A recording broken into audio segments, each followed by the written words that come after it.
Sa vie a été brisée par l'affaire d'Outreau. Son témoignage devant la commission d'enquête était bouleversant. Alain Maréco, 41 ans, l'un des acquittés, a donc fait une tentative de suicide la nuit dernière. Une de plus, pourrait-on dire. C'est la 5e en quelques années. Hier soir, il avait envoyé un message, un appel au secours à son fils aîné pour l'avertir de ses intentions. Frédéric Vion, Patrice Hacher.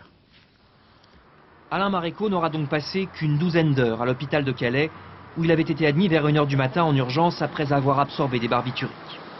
À la mi-journée, après avoir été sauvé par les médecins, c'est lui qui a souhaité sortir contre avis médical pour rencontrer la presse dans les locaux de son nouvel employeur. Pour expliquer son geste et dire ce qu'il a sur le cœur. Ça va un peu mieux. Je prends un peu conscience de tout le mal qui m'a été fait, de mes enfants. Et parfois on a des moments de grande déprime qu'on ne maîtrise pas. J'ai mal de vivre parce que j'arrive pas à me projeter sur l'avenir. Pourtant, tout devrait être bien actuellement, mais j'y arrive pas. J'y arrive pas parce que c'est toujours le passé qui vient.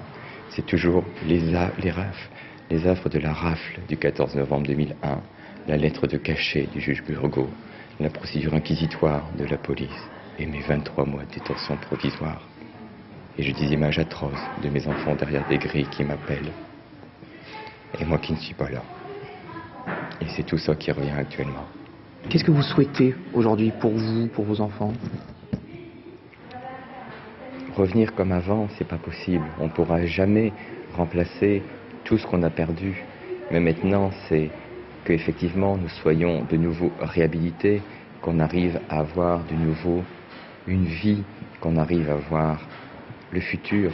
Peut-être que le temps effacera beaucoup de choses, mais actuellement, il n'efface rien. J'ai besoin de travailler parce que ici, je suis chez moi. Dans quelques mois, Alain Maréco espère pouvoir se racheter une étude et redevenir huissier. D'ici là, il souhaite à la fois retourner à l'anonymat et qu'aucun juge d'instruction n'oublie jamais son histoire.